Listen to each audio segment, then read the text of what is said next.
say with a pinch of salt and a big smile. नमस्कार दोस्तों, मैं हूं हिमांशु। कभी आपके साथ ऐसा हुआ है कि आपने किसी काम में अपनी पूरी जान लगा दी हो, किसी परीक्षा की तैयारी हो या किसी रिश्ते को बचाने की कोशिश या किसी प्रोजेक्ट को आखिरी पल में पूरा करने का संघर्ष, और फिर भी नतीजा अगर शून्य आए, उस वक्त दिल में केवल एक ही सवाल उठता है, भगवान आप सब देख रहे थे ना, फिर आप चुप क्यों रहे? क्या आपको भी मुझ पर दया नहीं आई? दोस्तों, असल में ये सवाल मेरा या आपका नहीं है, ये तो एक यूनिवर्सल शिकायत जो इंसान सदियों से परमात्मा से करता आया है। और आप जानकर हैरान होंगे कि ये वही सवाल है जो श्री कृष्ण के परम मित्र उद्धव जी ने भी उनसे किए थे। जी हाँ दोस्तों, मैं बात कर रहा हूँ महाभारत के समय की। आप जानना चाहेंगे उद्धव जी ने श्री कृष्ण जी महाराज से क्या सवाल किए? तो बात उस समय की है कि महाभारत का युद्ध समाप्त हो चुका था। श्री कृष्ण जी महाराज वैकुंठ धाम जाने की तैयारी कर रहे थे, सबको वरदान देकर सबके जीवन को सुशोभित कर रहे थे। तब उन्होंने उद्धव से कहा, उद्धव, सबने मुझसे कुछ ना कुछ मांगा, तुमने कभी कुछ मांगा ही नहीं। आज तुम भी अपने मन की बात मुझसे कहो और तुम्हें जो चाहिए मुझसे मांगो। लेकिन उद्धव श्री कृष्ण जी महाराज से कुछ बातों को लेकर नाराज थे। तो उद्धव ने श्री कृष्ण जी महाराज से ऐसे ही नाराजगी भरे स्वर में कहा कि केशव, मुझे आपसे कुछ नहीं चाहिए। अगर आपको मुझे कोई वरदान देना ही है तो आप मेरे केवल इन प्रश्नों के जवाब दीजिए जो युद्ध के दौरान मेरे मन में उठे। श्री कृष्ण जी महाराज अपने भक्त की अवस्था को समझ गए और उन्होंने न केवल प्रश्नों के उत्तर दिए बल्कि ये वरदान भी दिया कि उद्धव, जो वार्तालाप आज तुम्हारे और मेरे बीच में होने जा रही है, इसे आगे जाके संसार उद्धव गीता के नाम से जाने। तो श्रोताओं, आप जानना चाहेंगे कि वो कौन सी बातें, वो कौन से प्रश्न थे जो उद्धव ने श्री कृष्ण जी महाराज से पूछे? तो सुनिए। उद्धव का पहला सवाल श्री कृष्ण जी महाराज से था, आप कहते तो हैं कि आप पांडवों के परम मित्र हैं, लेकिन आपकी कथनी और करनी में जमीन आसमान का अंतर क्यों दिखाई देता है? जब पांडव जुए में सब कुछ हार रहे थे, यहाँ तक कि द्रौपदी तक को दांव पर लगा दिया था, तो आप पहले क्यों नहीं आए? आप कैसे अंतर्यामी कहते हैं अपने आप को? आप जब कहते हैं कि आप सब जानते हैं तो आप चुप कैसे रहे? ऐसा कहते हुए उद्धव का जो गला था वो रुंध गया। श्री कृष्ण जी महाराज ने अपने भक्त की, अपने मित्र की अवस्था को समझा और जो कहा वो कुछ इस प्रकार था, उद्धव, विवेक समझते हो, जिसे दोस्तों आजकल की भाषा में कहें तो विजडम, और संसार में जिसने भी विवेक का इस्तेमाल किया है, जीत असल में उसी की होती है। धृतराष्ट्र के पुत्र दुर्योधन के पास विवेक था और उसने उस विवेक का इस्तेमाल करके अपने स्थान पर अपने मामा शकुनी को पासा फेंकने के लिए बुलाया। वो विवेक तो युधिष्ठिर के पास भी था ना, लेकिन उसने उस विवेक का इस्तेमाल कर मुझे सभा से बाहर रखना उचित समझा। वो शायद ये सोच रहा था कि मैं सभा से बाहर खड़ा होकर ये नहीं जान पाऊंगा कि सभा के अंदर क्या हो रहा है और क्या होगा। ये उसके विवेक का गलत इस्तेमाल था।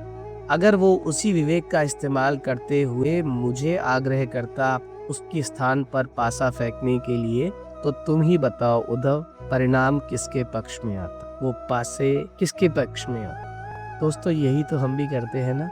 गलत काम करते वक्त सोचते हैं कि शायद भगवान हमें देख नहीं रहा। जैसे ट्रैफिक में दूर खड़े इंस्पेक्टर को देखकर हम तुरंत सीट बेल्ट लगा लेते हैं, क्योंकि हमें डर लगता है कहीं चालान ना कट जाए, 500,000 रुपए का नुकसान ना हो जाए। लेकिन वही विजडम, वही विवेक का इस्तेमाल हम क्यों नहीं करते, ये जानते हुए भी कि परमात्मा हर पल मुझे देख रहा है, ये हर जगह मौजूद है।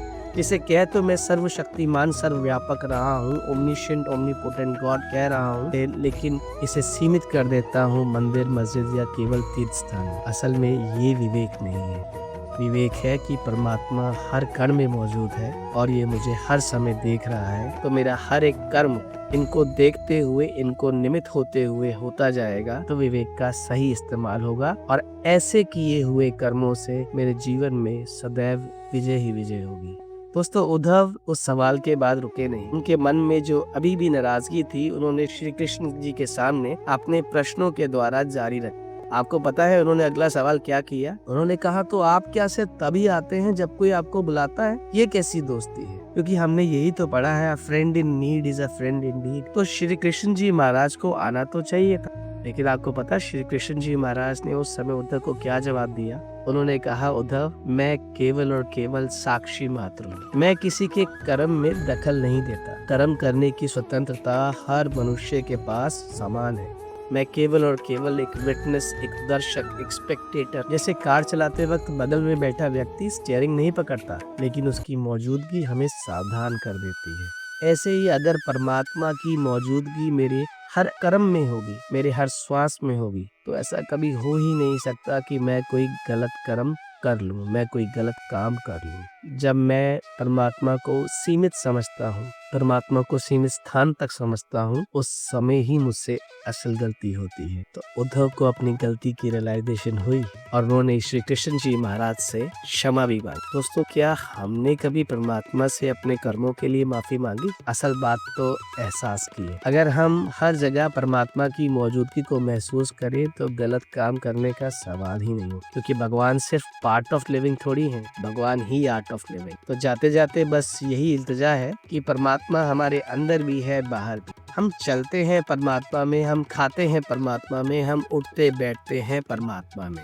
अगर इस एहसास को पा लिया तो जीवन का असली आनंद पा, और यही मानो उद्धव गीता का सार है। तो दोस्तों, शिकायत से संवाद तक की इस यात्रा में हमने जाना कि भगवान हमें छोड़ते नहीं, हम ही उन्हें सभा से बाहर कर देते हैं। तो चलिए आज अपनी ये गलती सुधारते हैं और अपने हर कर्म में इनको शामिल करते हैं, क्योंकि परमात्मा ही साक्षी है, परमात्मा ही सारथी है, परमात्मा ही साथी है और परमात्मा ही सत्य है। हमें उम्मीद है कि चैटर्स का ये प्रयास आपको पसंद आया होगा। अगर पसंद आया हो तो ज़रूर इसे लाइक कीजिएगा, सब्सक्राइब कीजिएगा और शेयर करना नहीं भूलिएगा।